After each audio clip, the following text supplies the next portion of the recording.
Fat loss is one of the most discussed goals in modern health, and yet it remains one of the most misunderstood. People are often told to eat less, move more, cut carbs, skip meals, or follow the latest diet trend. And while many of these approaches may produce short-term results, they often fail to explain what fat loss actually is, why it works, why it becomes difficult, and why so many people eventually regain the weight. Because fat loss is not magic. It is not a detox. It is not a supplement. And it is not simply a test of motivation. Fat loss is biology, but biology does not operate in isolation. It interacts with appetite, hormones, sleep, stress, food quality, movement, and behavior. And to really understand fat loss, we need to understand the whole system. At its core, body fat is stored energy. When the body consistently receives more energy than it needs, some of that excess is stored, largely in the form of triglycerides inside fat tissue.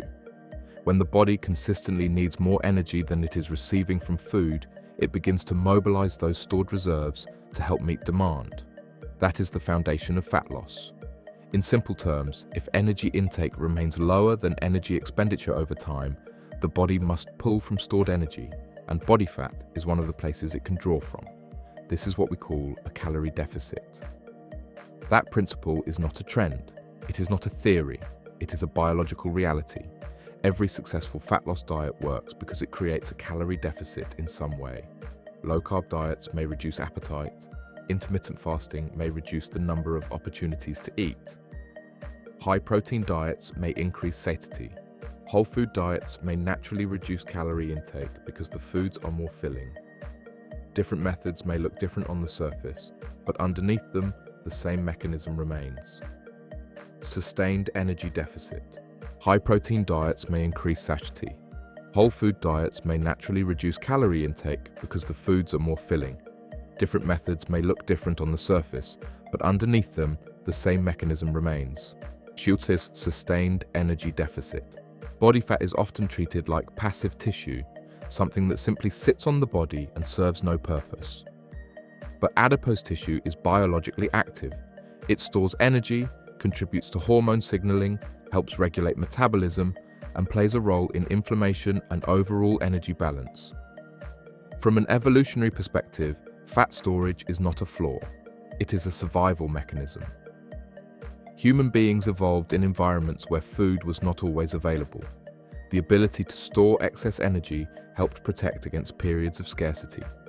The modern problem is not that the body stores fat. The problem is that modern life makes chronic surplus extremely easy. Highly palatable food is available almost everywhere. Daily movement is low. Stress is high. Sleep is often poor. Meals are rushed. Portions are large, and convenience is rewarded.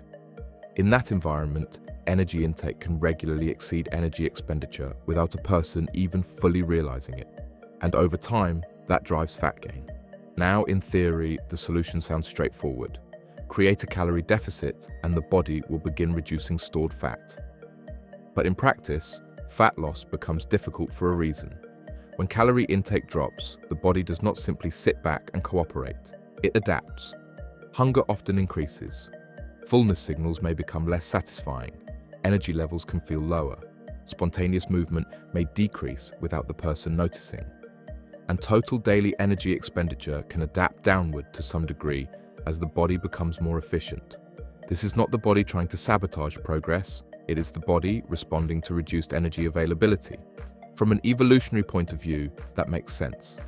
A system designed to survive scarcity would naturally try to conserve energy and encourage food intake when intake falls. That is one of the reasons fat loss gets harder over time, especially when the deficit is aggressive or prolonged.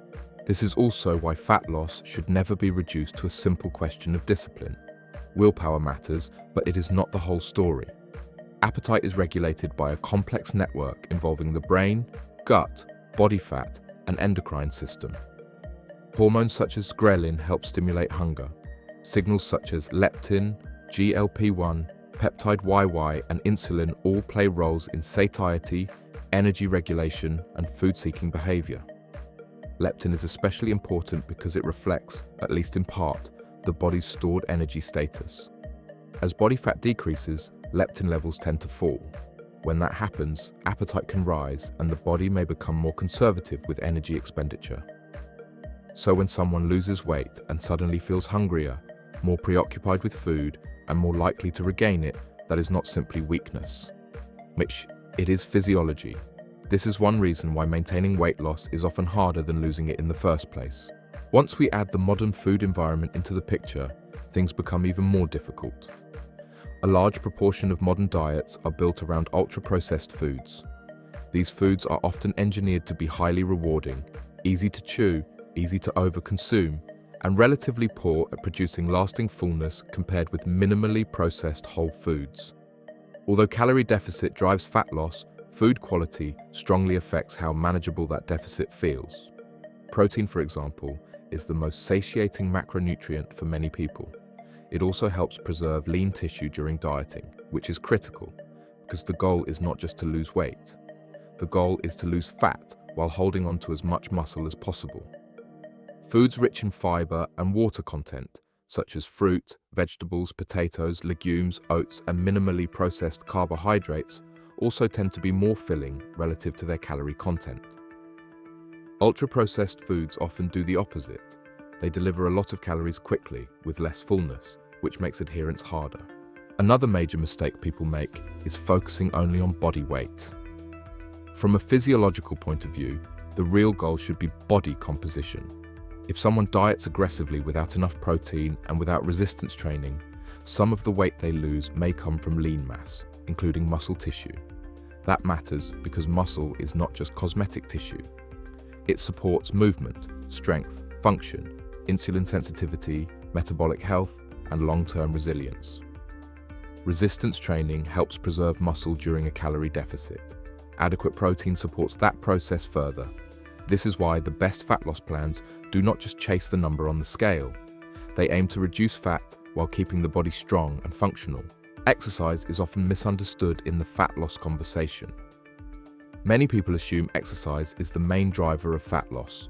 In most cases, it is not. Diet usually creates the largest part of the calorie deficit. It is much easier to consume hundreds of calories than it is to burn them through exercise. That said, exercise is still incredibly valuable.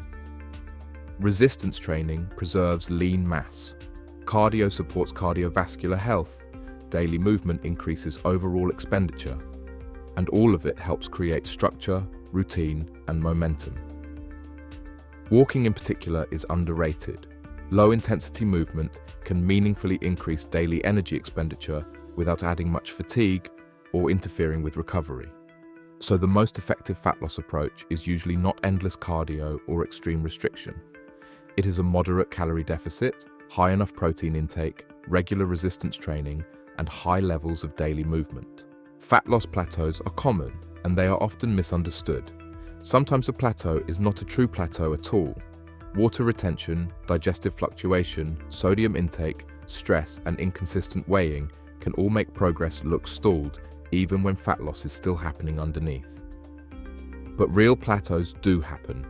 As body mass decreases, the body becomes smaller and usually burns fewer calories. The same intake that once created a meaningful deficit may now create a smaller one. At the same time, adaptive responses can reduce total daily expenditure and behavior can drift without people noticing.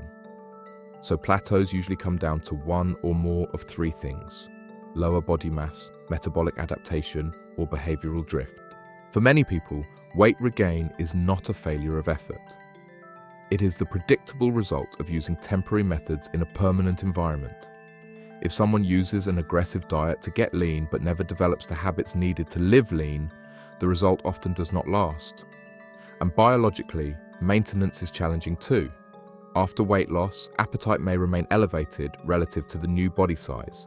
That means the body may continue pushing for regain even after the diet ends. This is why long-term success depends less on intensity and more on systems. People who maintain fat loss well usually keep doing the basics. They stay active, they keep food structure, they prioritize protein, they monitor habits, they recover quickly when they slip instead of turning one bad day into one bad month. So the truth about fat loss is this: it is simple in mechanism but complex in practice. The mechanism is energy balance, but the experience is shaped by appetite, hormones, food quality, muscle retention, sleep, stress, environment, and behavior.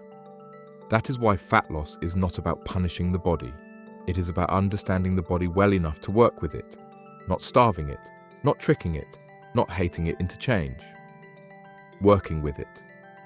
Because sustainable fat loss does not come from trying to suffer harder than everyone else. It comes from building a system that creates a calorie deficit without creating chaos, preserves muscle, manages hunger, supports recovery, and can be repeated long enough to matter.